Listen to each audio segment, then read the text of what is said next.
Kasi ako po mga dong galing ako sa probinsya, talagang pinakita ko lang kung sino ako, kaya ngayon andito na tayo, grabe.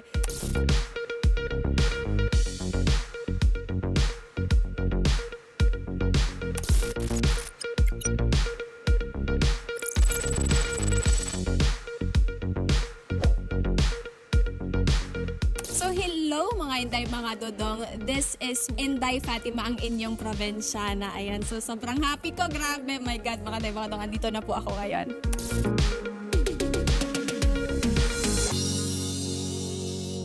So, umpisahan natin sa W, ayan. So, kailangan talagang mag-work hard sa buhay. Ayan, inapaka-importante po na talagang sipagan natin. Kailangan talagang magtrabaho, magpursige para makuha talaga natin yung gusto natin sa buhay. Then, I naman, ito, intelligence. Kailangan maging smart ka sa mga desisyon. Kailangan talagang maging mautak ka, no? Kasi tama, may mga desisyon talaga kailangan mong gawin. Kailangan magkaroon ka ng wisdom para sa mga desisyon sa buhay. Next naman ay letter N. Ayan, kailangan lang maging natural sa buhay. Alam mo yung confident ka sa sarili mo. Ay, alam mo yung kung sino ka, yun lang talaga ipakilala mo. Kasi ako po mga dong galing ako sa probinsya, talagang pinakita ko lang kung sino ako, kaya ngayon andito na tayo, grabe.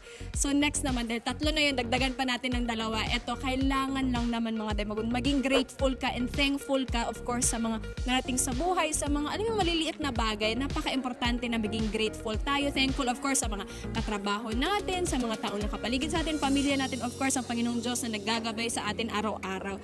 Next naman, ito last, alam mo yun, dapat maging maganda. Magandang halimbawa. Siyempre, mga dong, dapat maging inspirasyon din tayo sa mga tao sa paligid natin. Dahil pag, alam mo yun, pag nag-win tayo sa buhay, tayo yung parang, the people will look up to us, talagang tayo yung kanilang panghuhugutan ng lakas ng loob. So, ayan mga dong, yun yung 5 tips, of course, paano mag-win sa buhay.